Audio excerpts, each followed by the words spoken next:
Hello and welcome to Fiction Fans, a podcast where we read books and other words too. I'm Lily.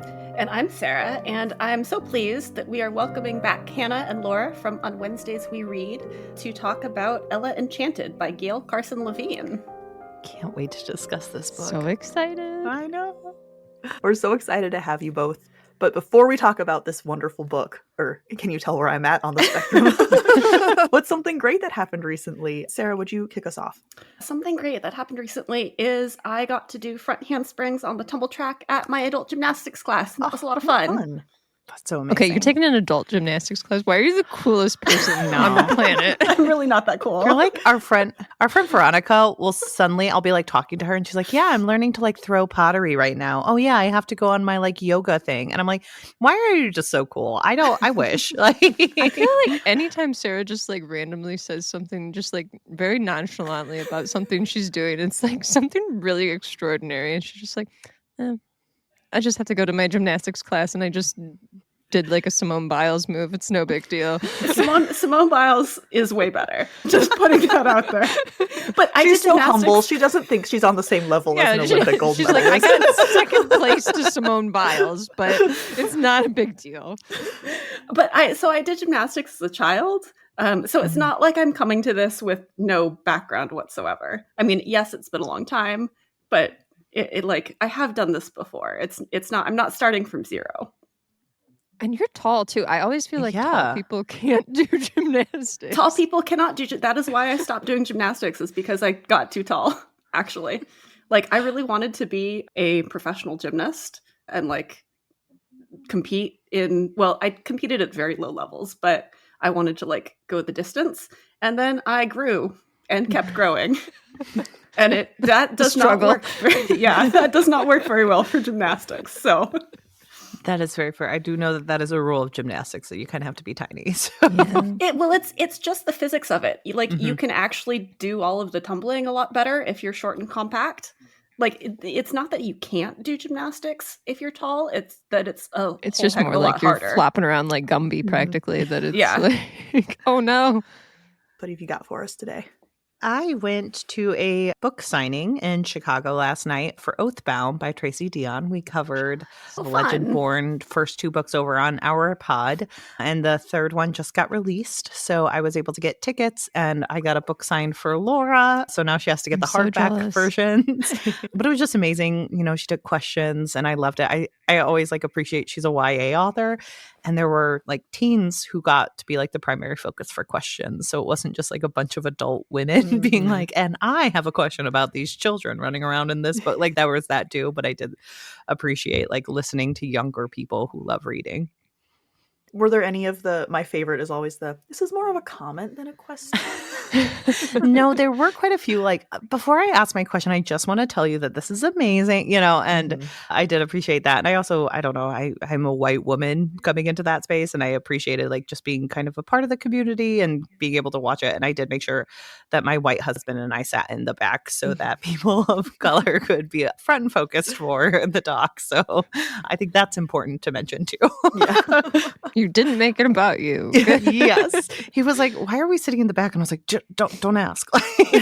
Trust me. Just trust me. Just trust me. This is exactly also, where we should be sitting. Like a YA event. It's like, could you imagine if I was like, people let's get 30s. up front, like right up in the front. Like, I'm so excited for you to get me my hardback cover now. I have the 2 paperbacks, and I was like, I'm going to wait until the next paperback comes out, but I'll get the audiobook because I can't wait. And then Hannah was like, well, you're getting a hardcover. I was like, okay, well, I guess I'm going to have to get some more hardcovers because I want them all to match. Oh, darn. Darn it, more books. But a good thing that's happened to me is I have tons of baby goats coming right now. This is like the month or so that I had... Apparently, everybody decided they're going to have their babies. They all got together 5 months ago and decided that this was the month. So I've got lots of babies right now, and they're so sweet, and I love spending time with them. They just make my life happy. Laura, is 5 months the gestational amount of time for goats? I was thinking about this, and I didn't know. It's like 151 days. Okay. I was curious. Sorry, not to go on a tangent about goats, but the other day I was like, how long are goats pregnant for? I'm always willing to go on a tangent about goats. I feel like that's a good thing to go on a tangent about, actually. Well, you said a bunch. How many is a bunch? So I had 10 does bred, and so far 4 of them have kidded. So I've got 6 more to go. Damn, some work ahead of you. That is a lot of baby goats. It's a lot of baby goats. I took on too much this year because now I'm at the point where already not even halfway, and I've got so many of these baby goats. I'm like, I think I'd like to keep that one. I'd like to keep that one. And my husband's like, you got to make some decisions here because we cannot keep all these goats. So if you're in the Midwest area and looking for some goats, let me know. It's very cute to visit her farm during this time and just like watch them all play together and just like jump around. It's amazing. They're very cute. Amazing. That sounds idyllic. I'm chasing But that hobbit lifestyle. I'm not. I'm not the person who has to take care of them. So I'll just go and visit. Yeah, it sounds great to visit.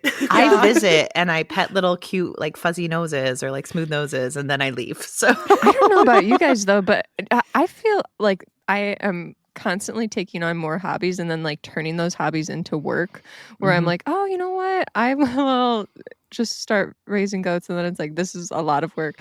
And then it's like, you know what? I'll start doing this or that. Now it's a business. And so all your hobbies become businesses.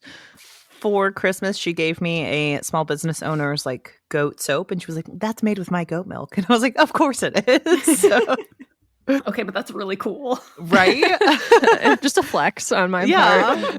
It's great soap. I've been using it to wash all my dishes. So Well, my good thing is that we were supposed to have guests over later today, and they canceled, which means I have so much food prepped, and I don't have to do jack shit. Introvert Just dream. Hang out and eat all of the guest food. that's amazing. I went to Costco recently and we always buy a platter of mac and cheese whenever we go to Costco. So tonight is a mac and cheese night where you just get to throw it in and eat that for dinner. Hell yeah. Nice. What is everyone drinking for our lovely recording? It is very warm out, so I didn't want to drink tea. So I'm drinking cider, which will also ensure that I do go on my run today. If I'm drinking cider now, I have to go on my run. A pre-treat. That's how it works. A pre-treat. I bought my husband an espresso machine for Christmas, so he makes me lattes now. So I'm drinking an oat milk latte with some caramel syrup in it. It's delightful. Yum. The best gift to give to your husband. It's so, especially when he has no problem making the lattes. Like I don't have to make them. So I just have water, staying hydrated so I can take care of all these goats. I'm technically drinking beer, very off-brand for me, but it's Taiwan beer and it's sweet lychee. It's lychee juice with the beer word on it. It's very good. And we're about to talk about Ella Enchanted, but has anyone read anything else good lately? Just been doing podcast reading. So I read Octavia Butler's Parable of the Sower recently for a book club. Yeah. It was so good. Our whole book club loved it. It was just, you've read it obviously by that reaction. And were you like freaked out by like how much she was able to predict what's happening and like, oh my gosh, no. Yes. We read it like in August, like pretty recently. We read it recently for the podcast, and it was really odd reading it because some of the days that we read it matched up with dates in the book, and the events actually matched up a little too well too. So it was a very kind of creepy feeling. Yeah. A lot of the stuff that we were talking about at book club, we were just like, yeah, like this is happening right now, or this is gonna happen. We see this happening. So, but it was really a slow burn, but easy to read and just very, like, I don't want to say eye-opening, but just kind of a wow factor book. I also recently listened to Ta-Nehisi Coates' The Message. That is his most recent not novel, but kind of rumination. He's someone who writes a lot about like different travels. This was his travels into Palestine, his experience there. And I think it was very interesting and very sad listening to it because we kind of know what happened after he stopped traveling there. And so that was a very interesting read. I listened to it in February, which is like right at the end of February into March. So it was interesting to read and kind of experience more. I think that's my third or fourth book of his, and he's an excellent writer. So I haven't read any of his work, but that sounds really cool. Yeah, he talked a little bit about all of his different books because he has like Between the World and Me, which I believe that's the book. I also listened to that one on audiobook. He reads them all himself, which is great. And that's like a conversation with like his son, I believe, or that might be another one. And then he's also made a fantasy book called The Water Dancer, which is amazing. And he kind of talks about all 4 books that he's done as like his children. And he also wrote one called We Were 8 Years in Power about the Barack Obama presidency. And he like kind of wrote on it every single year. He would like come back to it. And I started that one and never finished it. And like the way he described all of his children, I've read 3 out of the 4. That's it. And he was like, yeah, that's kind of like my forgotten middle child. And I was like, oh, that tracks with my experience with those books. Oh, no. I got called out. So. Well, we have a bit of a lighthearted conversation for ourselves today. Our Nostalgia Book Club reconvenes to talk about Ella Enchanted. Mm-hmm. How many of us had read it before, read it as children? Like, where are we at? Laura? Me. Sarah? Lily, have you read the book? Or did you read it as a child? I did. The deep cut Lily lore. This is the only book I've ever stolen. Oh, Stolen? I stole it from this. my classroom library because I read it and I was like, I'm the only one who will appreciate this book. I deserve to own it. So I am amidst enemy territory here because I've never read this book. I was thinking this was going to be one which was a full sweep. I had never read Ella Enchanted, but I did watch the movie growing up, which I know is like hated among the Ella Enchanted readers of the world. So I will be first to admit that.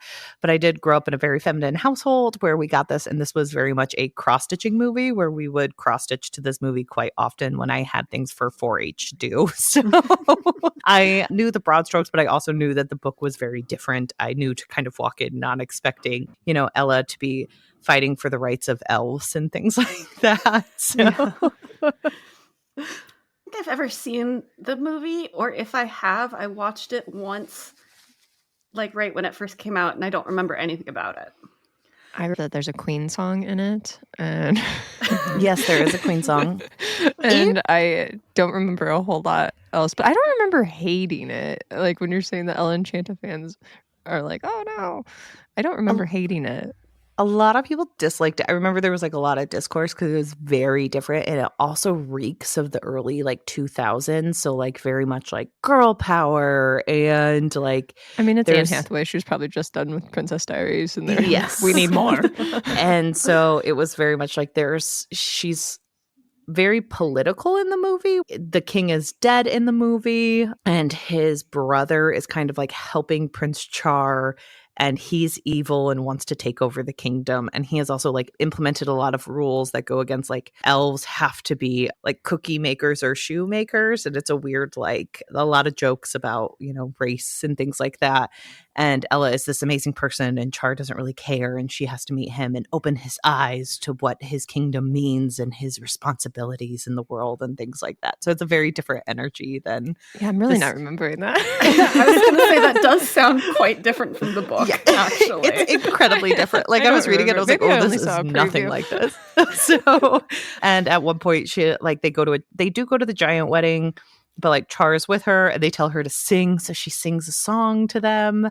And like the ending is incredibly different because the ending, it's like a weird, we can get into it. We can actually talk about the book first, but I can tell you that it is, I can be the expert on the movie because I watched it many times. So. I will say, having been a fan of the book and watching the movie when it came out, it just felt like a completely different story. I just never really, it's Ella Enchanted, but it's not. Like, they're just two completely different things. And if you approach it that way, it's fine. Yeah. More of a based upon. Yeah. Mm-hmm. Mm-hmm.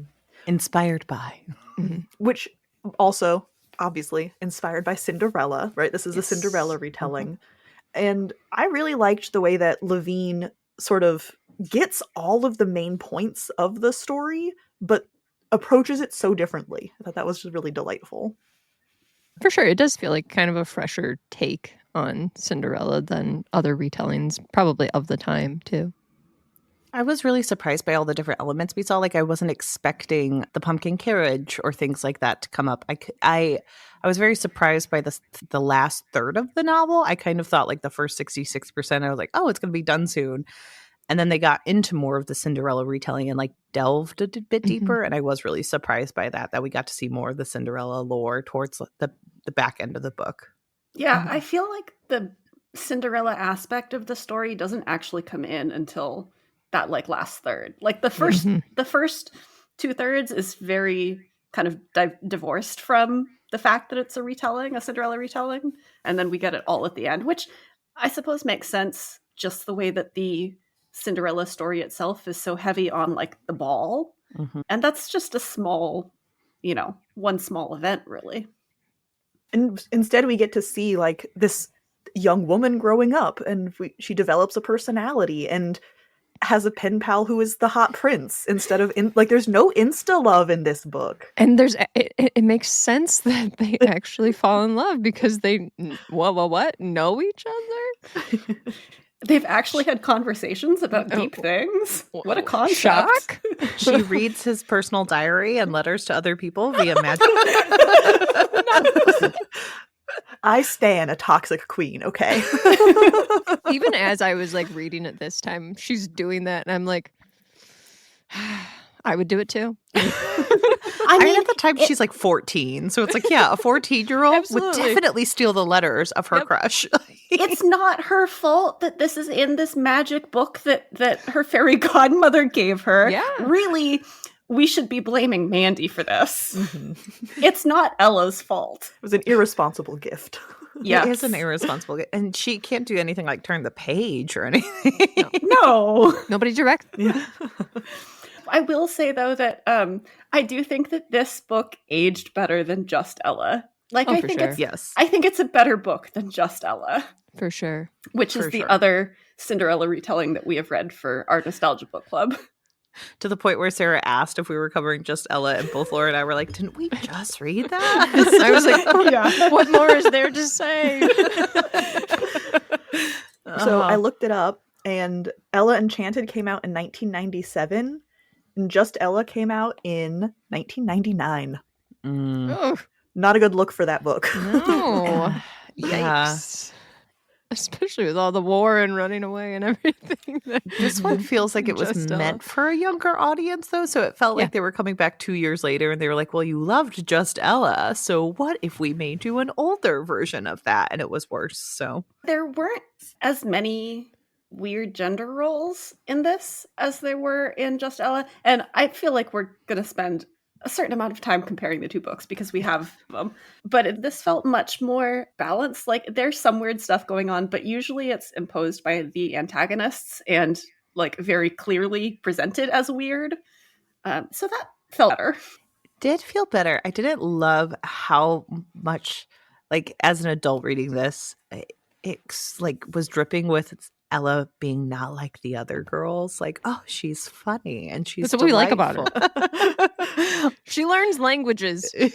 Yeah, she can learn. I think that's good, but it was very much like, oh, she is the good one. And I do think like having the character of Arita helped with that, but it was very much like she singularly is amazing. And every other woman in here besides Mandy, who is ugly, is kind of the worst. And I was just going to mention too how there's very much a focus on appearance that I think is really prevalent within these types of like young adult to middle grade books where we're talking, especially with like a female heroine, where it's like everyone who is not the main character is ugly, very, very ugly, unless they're my friend, and then they're just kind of old. And I was going to say, so Mandy is described in a very flattering way. I would say probably a normal middle-aged adult, but not nicely described. But No. she is supposed to be a good character and a good like friend to Ella. So I thought that was interesting. Like, not all of the ugly characters were bad guys. That's true. but like the stepsister, Mhm. like the mentions of her teeth and everything, like, come on, not a good Yeah. look, Ella. Quit talking about her teeth. She ripped off that girl's wig. Yeah. You know, it's hard because like you're 14. She's been terrible to you. She needed a little payback. I do love that she stole a girl's wig, been tormenting her, because in the book, her soon-to-be stepsister figures out that she has to do whatever she's told, and she does awful things to her. And she takes the wig, but then she like sells it, and the merchant or the person she sells it to is like, "This is great." And I'm like, "Okay, we love a man who knows the worth of wig." Great. So how did this book handle that obedience curse? So it's supposed to be a gift. A fairy shows up when Ella is born and gives her the gift of obedience, quote unquote, heavy air quotes. And then the book immediately gets kind of hardcore with it, of like, oh yeah, she can be ordered to do terrible stuff. And the first couple chapters are pretty dark. It's an interesting look at that kind of curse, I think. Like it goes, you're right, it goes quite hard for a middle grade book. And she talks about how like, oh, she could be forced to stab herself or like kill other people and she would have no choice but to do it, which is really interesting, I think. Like that's where it goes. I think even in terms of like, as you go farther along in the book and like things happen where she feels conflicted about like she actually does want to follow some like be obedient or be happy about some of the things that she's been cursed to do. She's very conflicted in those moments. I thought that was good too. But I feel like overall just like the message that I think the author is trying to get across to kids about like, no, you should like consent to doing things and free will is a thing and you should be able to exercise your free will to live your life. I do enjoy that being a major theme. I do think it's also interesting when you look at the beginning of the book because it is really dark, really, like you were saying, because, you know, a person does find out about the curse and does use it to their advantage to the point where the mom is like, well, you have to keep it secret because this could put you into danger. And she is monitored by people who are safe. But it also looks at it from a very realistic way where, like, she talks about how Mandy does use the curse to her advantage sometimes, which is fine if it's a child and you're asking them to clean their room. But as she gets older, then Mandy is like, no, there's a difference between what I was asking when you were a child and who you are now. And I do think you see that progression through the Mandy character where like she doesn't tell Ella what to do as Ella gets older because bodily autonomy is much more important to a 14-year-old versus a 5-year-old and things like that, where she is more mindful. And they even discuss things about like Ella growing up and having that. And I think that that's also an important message for children to hear. Like, okay, just because you were told something as a child and it was fine when you were a child, there's a difference as you get older. Mm-hmm. Absolutely. And I think the turning point for Mandy was when Ella runs into Lucinda, the fairy that originally cursed her. Lucinda gives her the order to be happy about it. And when Mandy finds that out, she's like, oh, fuck. that's not okay. Uh-huh. And it's that moment of like, Ella couldn't even have her own opinion that really sort of brought the stakes up, at least for Mandy, it seemed. And then, yeah, like Laura, you were saying, Ella liked being happy about it. And that she was so conflicted. Like, for the first time in her life, she wasn't upset, which was nice. But at the same time, still not okay. Yeah. And even like major spoilers for the end of the book, like later when she's being essentially ordered to marry Prince Char, she's like this is something she wants to do. She does love him and everything, but she's like, no, I don't want this to be something that I'm being forced to do. I still want to enter into this relationship willingly. Mm-hmm.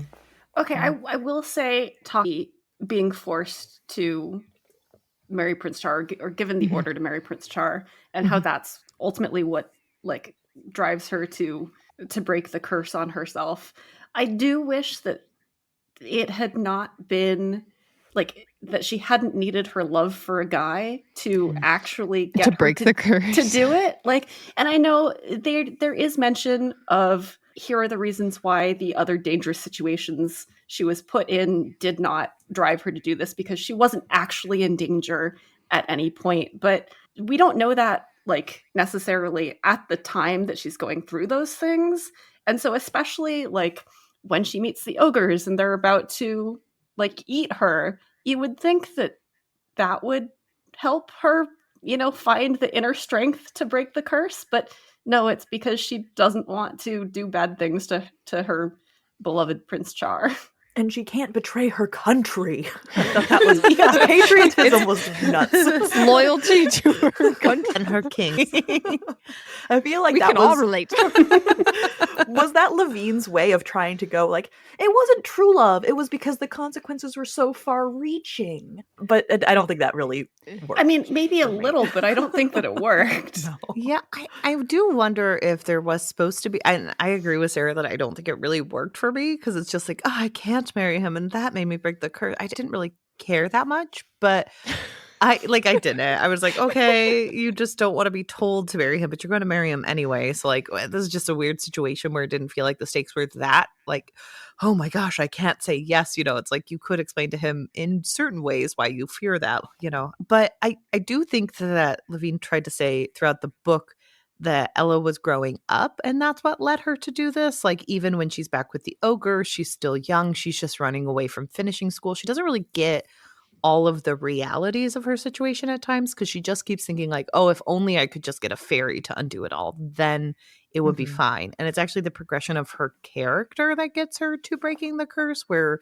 she meets Lucinda. They have multiple conversations about consequences of actions. They have multiple conversations about bodily autonomy. And she has that moment with Mandy where Mandy starts saying like, well, now I have to call you lady. Not a great look, because I mean, this woman has been with her entire life, but this is the structure that we're under. But she's like, well, I have to call you lady because now you are grown up and now you have matured to the point where you understand the realities of the world, not just about how it affects you. And I think that that's what leads her to break the curse technically, but I don't think it's very effective. Yeah, I mean, I agree with you, Hannah. I do think that if she had been in the same situation at the beginning of the book, she wouldn't have been able to do it, because it does require all of that character progression that we see throughout the book. And she does have to like grow and age and become a little bit more self-aware. Yeah. But it still is a little frustrating that is the situation that brings it all to. And I mean, I do get it, because like this is a Cinderella telling. And it ends where Cinderella ends. It was always going to be about the prince. There's like no way around it. It all ends with him not being able to tell who she is because she put cinders on her face. And he's like, are you sure you're not Ella? And I'm like, that's a woman who's just lying to your face. What are you talking about?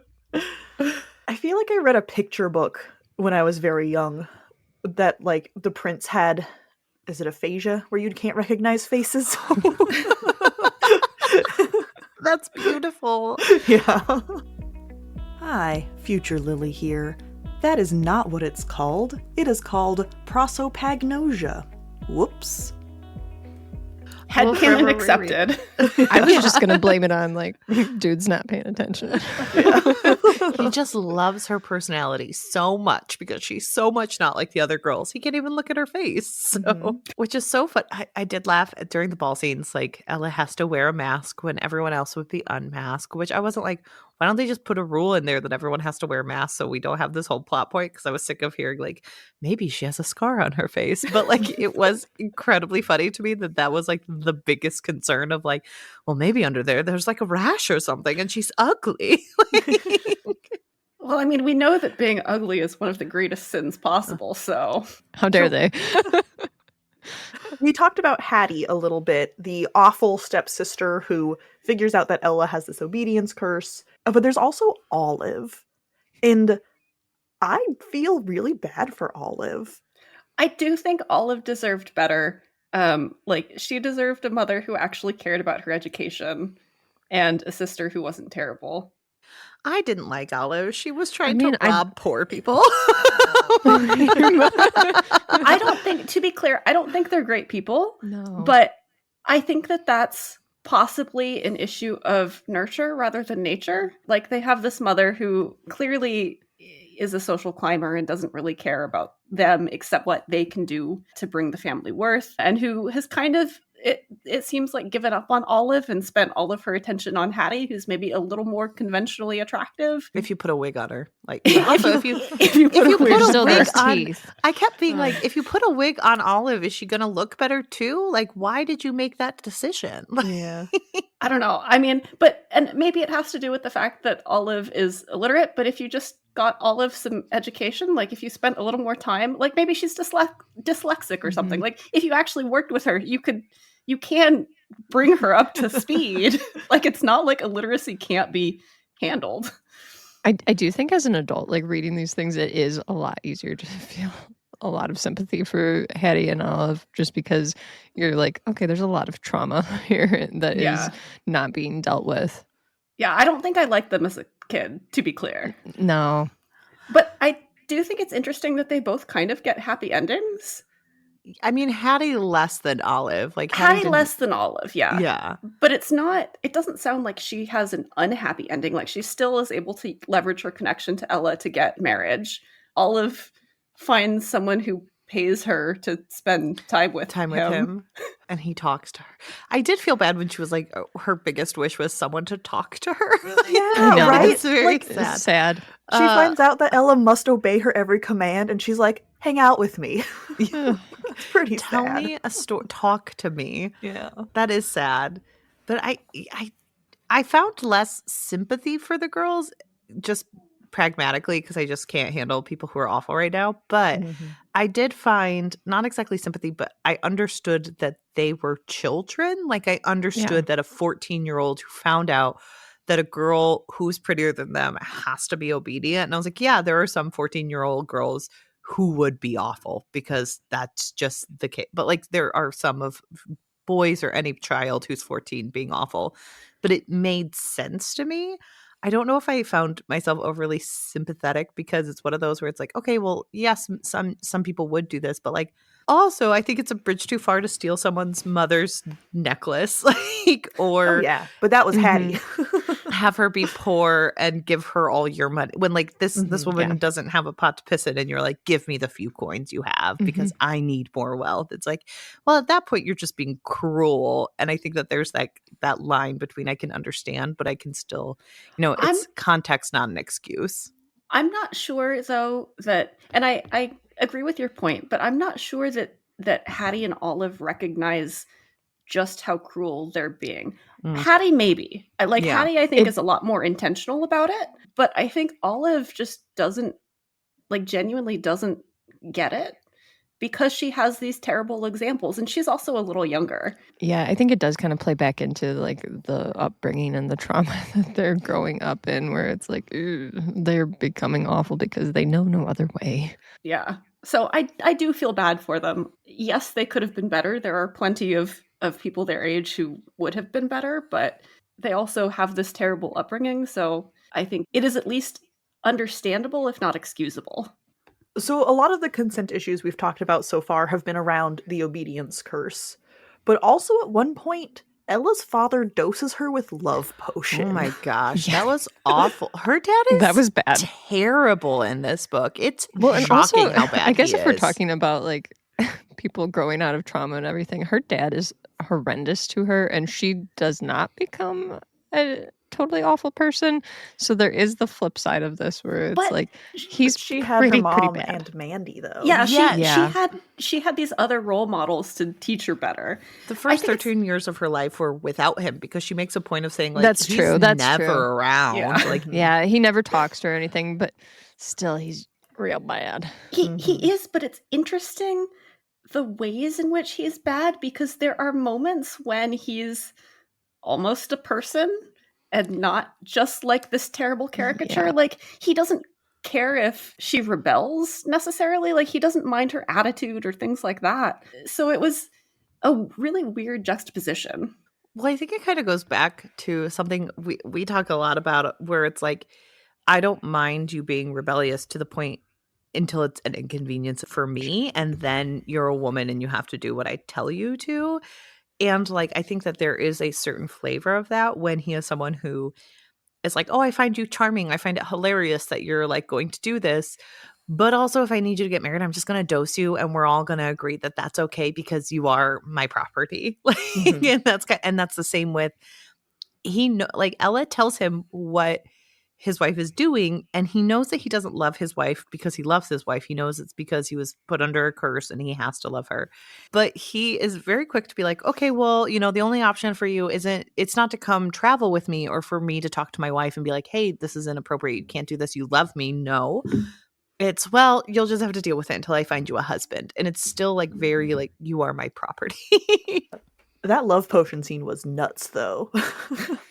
So he's trying to dose a much older man and Ella because he wants to get her married to someone rich.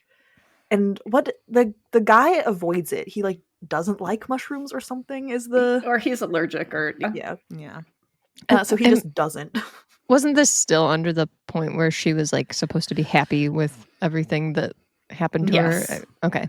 And Mandy tries to get around it. She tries to replace it with different mushrooms, but the dad catches her. And so only Ella eats these mushrooms and then spends the whole night just like totally sucking up to this, I'm going to say gross old man, because he shouldn't have appreciated the attention. Well, she's 15 because he's Yeah. shocked that she's 15. Mhm. And then her dad, who put her under a potion to act like this, later is like, you're such a flirt. And it's like, no, you drugged your daughter. Mhm. Mhm. I think it's interesting that the book didn't use the obedience curse for that moment. And I guess because the dad doesn't know about it, Mhm. but it's still the threat of the obedience curse through almost the entire book is always violence for the most part. And so the one time that it is affection or, I mean, the awful end conclusion, sexual assault from this like love mushroom, it's very particular to say like it's not the curse that is doing this. It is this other effect. And I don't know what is going on there, but it felt very purposeful. I'm glad it didn't delve into yeah. that. That would have been a real bad way to go. I do wish, and this is probably not something that was ever a concern or ever consideration because this is like a middle grade book. I bought this book at a Scholastic book fair and, at school. But I do wish that it had dealt a little bit more with the implication of her father dosing her with a love potion. Mhm. Because it's just kind of like, this is a thing that happens and then they all get over it. That's so common though in like these middle grade like fantasy Right. fairy tale things though, like something really shocking like that happens and it's just like NBD, we're going to a ball now.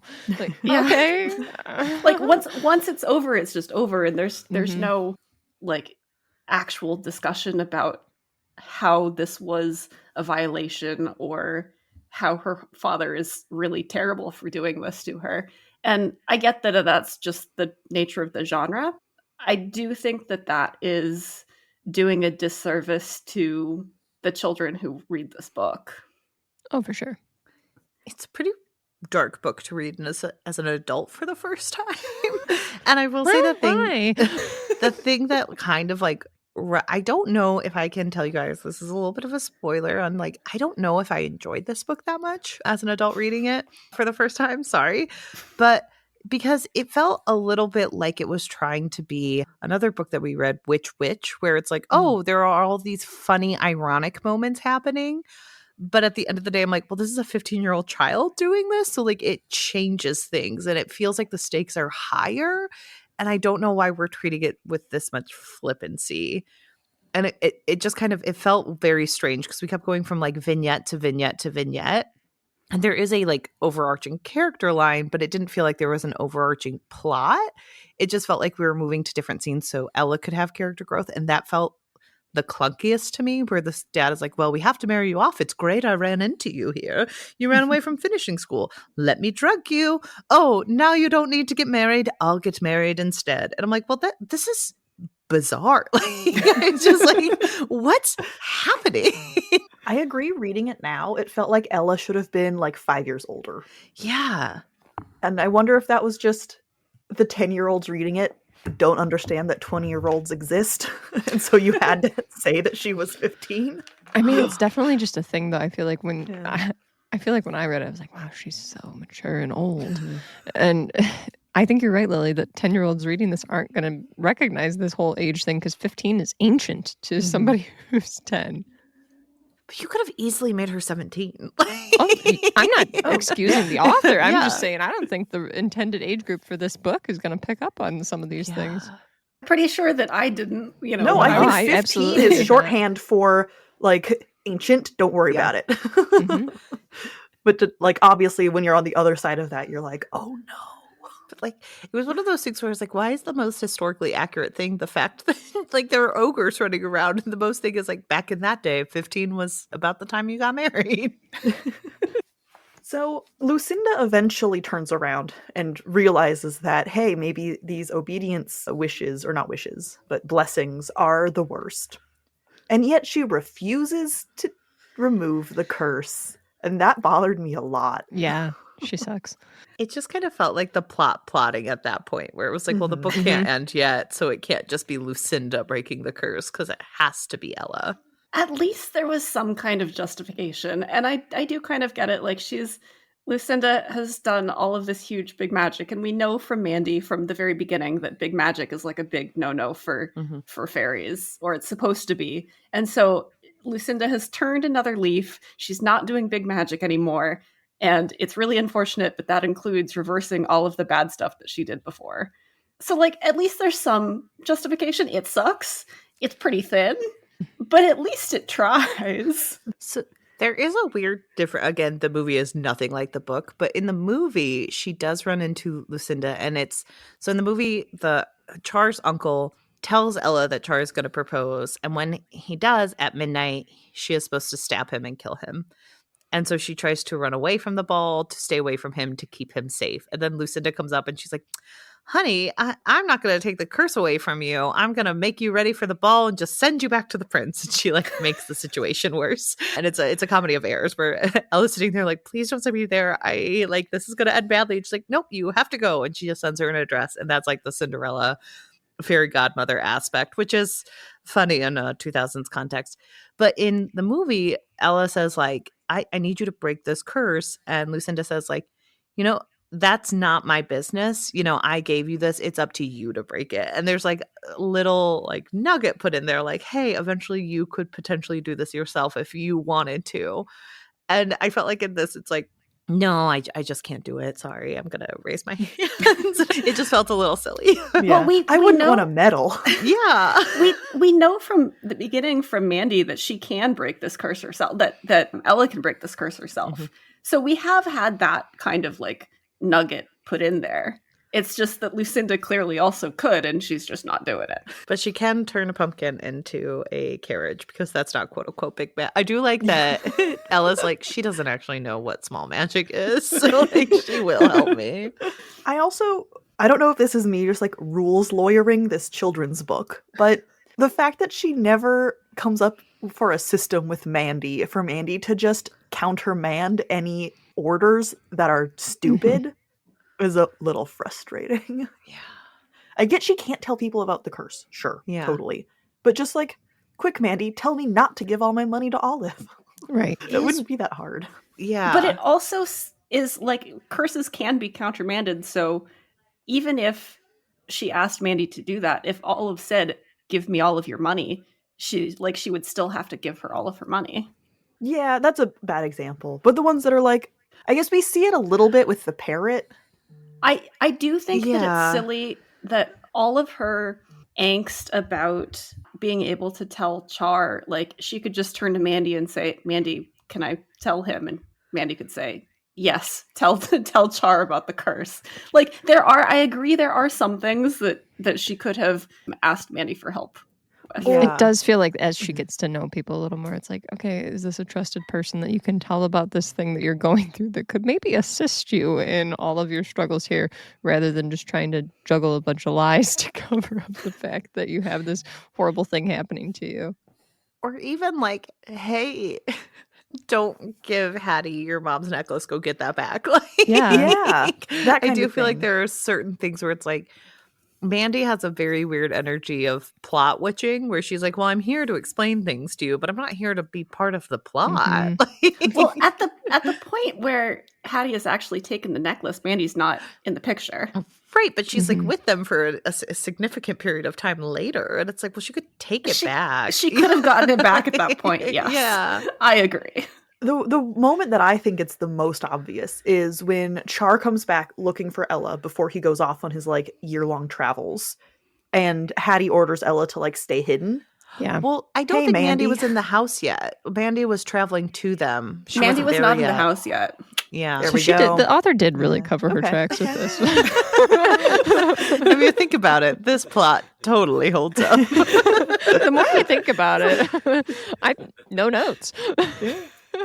I did enjoy rereading this as an adult.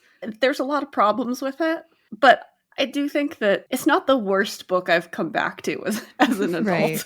Right. And so I had a lot of fun with it. I don't think the age thing bothers me nearly as much. I mean, obviously you're correct, but I just like from the perspective of a kid, it's all the same. Like I don't think they're understanding that like 15 is a teenager in the same way, and so it like doesn't matter. I don't know. It doesn't bother from that perspective. It doesn't bother me. As an adult, I would have much preferred her to be 25. It's just a very bothersome scene, honestly. Yeah. I mean, I do think that we have some nostalgia for this book. Oh, And I was just going to say, I colors do are recognize anything. some of the criticisms and agree with them, but I do think that I just have a fondness for this book that it makes me just like, it's okay.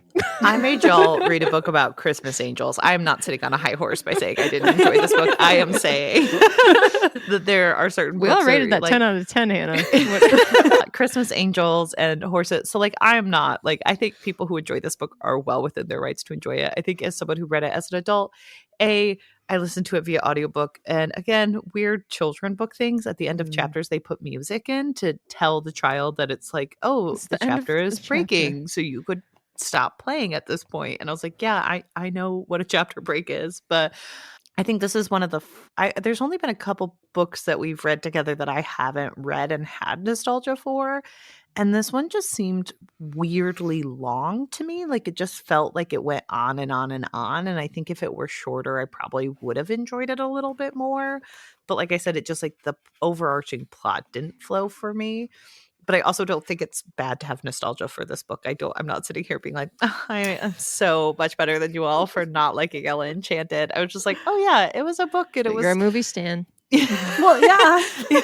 You have fondness for a different version of it. Yeah, if we had watched the movie, you guys were all like, "This was terrible," I'd be like, "Yeah, I get it," but like, I did watch that movie at least like 7 times, so I don't know what to tell you. You know, I just think it's funny that we're over here defending this book with our lives, and when we read Christmas Angels, you were like, "Yeah, it's crazy." So I think you do deserve a nostalgia high horse, actually. but also just Ella. I think I had a little bit more of a nostalgia high horse where I was like, it wasn't that bad. Like, yeah, it was bad, but it wasn't that bad. I think it's so So, interesting like, though, because this is one of the few books that we've covered for Nostalgia Book Club that I did read as a kid, and I feel like it's so interesting being on the other side of it, seeing like someone be like, "This is a bad book. Like you guys shouldn't like this." I don't think this was a bad book not- whatsoever. I think it was better than Just Ella. I do actually. I will sit on that high horse and say like better than Just Ella. You can say it's bad. I don't care. I don't think it's a bad book.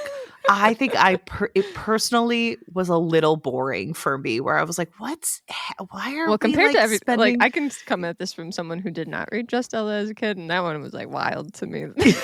Some of that stuff happening there, I'm like, what? Are you kidding me? Yeah, I just think it was a little bit boring, but I also think like, I don't know, we kind of talked about this in Just Ella, where like there are so many Cinderella retellings that if you don't have nostalgia for a certain one, you're kind of sitting there like, what the heck is going on? Like we recently in my household, we have nights where we watch crappy old movies from my childhood. It's a great time. We could have an offshoot of Nostalgia Book Club that's just Nostalgia Movie Club. And recently we watched the Selena Gomez Another Cinderella Story because I think about that one constantly. And we were watching it. I was like, well, this is like a fun time. And my sister-in-law was like, this is a bad movie. And so I think like because we are so like awash with Cinderella retellings, if you don't have nostalgia or a personal like tug at the heartstrings, it does fall a little flat because there's just so much you can consume Cinderella story retellings like as much as you want to. Mm-hmm. So are you going to watch the movie version now for your own You know, I never thought about club? I never thought about adding it to it, but maybe. I think so we always do one good movie and may or may not take a legal edible. And then we watch a second movie that's bad after that is hit. So is this the good or the bad movie? So, I think it might be a second movie. Well, as far as Gail, Carson, Levine goes, I know Sarah and I also read The Two Princesses of Bamar. Yes. Love that one. I read that one So and it was good. great. Okay. I mean, I haven't read it in like decades, so I don't know if it stands up. But I remember it being really good. Same. I remember being really upset that the action-packed princess in my mind was the ugly princess. I was like, she's supposed to be the pretty one. She loves action. So, But she's not the main character, so she can't be the pretty one. she can't be the pretty one. But I was very frustrated at the time. I do remember that like Yeah. keyed in my because I loved that book. So, and Laura, you haven't read The Two Princesses. I have not of read that. Bamar. Again, I did not read the nostalgia book. Levine has a couple of other fairy tale retellings. There's one, the Snow White one follows her finishing school friend's sister. Yes. think So so. that one came out, I think it's called Ferris. That one came out in 2006. I've not read any of the other retellings that are related, like in this kind of universe, but I've read the Wikipedia pages, which almost counts. But that It's the one, same thing. that one came out in 2006. It does follow the sister of the finishing school friend, and it is a Snow White retelling. And then she also has OWWR Enchanted, which came out in 2018, which is a prequel, or it takes place before Ella Enchanted, I believe. But that is a gender-bent Beauty and the Beast. There's also a huge year gap there, which I think is fascinating. How has she grown as an author? I don't know. I mean, there's a big year gap between Ella Enchanted and Ferris, too. Yeah. True. I mean, that's 9 years versus 12 years. I mean, I do think that she's a pretty important author who writes a lot of like fairy tale retellings and things like that. Because I'm looking, she's relatively prolific. And when I look at the main ones on Wikipedia and like the front covers, I'm like, oh yeah, I remember that cover. So even if I didn't always read the books, I always like grew up knowing about these books. Yeah, I mean, I think Gail Carson Levine was a very, and she's still writing, and obviously, but I think that for people of our like age and generation, I think she was an important middle grade author. I don't know how relevant she is to people who are growing up now necessarily, but I think that for me personally, she featured heavily in my like childhood reading. Apparently a book came out in 2020. Mm. She's still going. I was gonna say, for her. how old is she? She's I think- 77. Yeah, 77? Wow. Yeah. Or good also- for her, unless she is publishing because she does not make enough money to survive Yeah. on her royalties. Which Oh. I Way to wonder make it 'cause dark. the book was revised in 2011, so I wonder if like there were like specific updates or if it's more just like general updates. So I actually, even though I do own the copy that I bought probably in 98 or 99, I actually read an ebook that I borrowed from the library. So I probably read the revised edition, is my guess. I guess I could go look at the table of contents. And I didn't notice anything that felt, oh, there's a whole introduction that I didn't read because the book started on chapter 1, not with any of the first stuff. I mean, what child's going to read the... I think that is just for adults going back and rereading the book. Yeah. Yeah. But I didn't like recognize anything that felt noticeably different to me. But again, I haven't read my paper copy in a long time. So That's fair. maybe they're different. I guess I could spend an afternoon reading the paper because it only, would take me an hour and a half. It's not actually that long of a book. No. Even when it feels like it. Even when it feels like it, too yeah. long. I do find it funny because like the movie, like looking back on the movie, it screams 2004 because it's like, well, of course, Mandy, the old house fairy, is Minnie Driver, and they're like, well, she can't be a main character. She's 40. Like, But yeah, so I think the question we ask ourselves at the end of this is, would you recommend this to a young person today? I don't know that I'd be pushing it on people, but I don't think I would be like, if somebody got it from the library, that I'd be like slapping that out of their hands like, no, never read that. I think if someone was looking specifically for middle grade Cinderella retellings, I would recommend it. Yes. And then we would have a conversation about some of the things that were problematic about it. But I don't think it's one of those that I would never recommend. My sister also reads books with her children, and I think I would recommend it for that. Like, oh, I think an adult person enjoying this with a child, great, like good overlap, because there's enough nostalgia type language or when we were in middle school, and then there's enough for children who want Cinderella retellings. My answer is yes, I totally would. Lily's like, I'm on board for this. Yeah. Hannah's never invited back to Nostalgia Book Club. No, please. If it's just me talking about how great books are, that's not interesting. But I'm not going to lie. My answer is yes. Well, thank you both for coming onto the podcast. What do you guys have going on over on our pod? So over on Wednesdays, we read. We are finishing up our conversation of N.K. Jemison's The Broken Earth trilogy. It's an amazing sci-fi fantasy. Everyone should read it. And this season is new because Laura is actually giving me the plot breakdown because she is rereading this book. Usually I'm the one doing the plots, but she's been helping out a lot with that. So we're covering that. And then after this is done, I think we are going to go back to Oathbound to continue on with cycling through the Legendborn. So we have some great things coming down the pipeline for that, and of course all the bonus content and things that we usually cover. So, and for listeners, where can you guys be found on the internet? We can be found on all the social media platforms that we are currently on. This guy on Instagram, basically. Yeah. At OWWR pod. You can also find us at ourpod.com, and we post a lot of stuff over there as well. Great. Well, thank you both. This has been a blast. Thank you for inviting us on to read a book that Hannah only thought was okay. It's always fun to do Nostalgia Book Club with you guys. Always. For sure. Thank you so much for listening to this episode of Fiction Fans. Come disagree with us. We're on Blue Sky and Instagram at FictionFansPod. You can also email us at fictionfanspod@gmail.com or leave a comment on YouTube. If you enjoyed the episode, please rate and review on Spotify and Apple Podcasts, and follow us wherever your podcasts live. We also have a Patreon where you can support us and find exclusive episodes and a lot of other nonsense. Thanks again for listening, and may your villains always be defeated. Bye. Bye.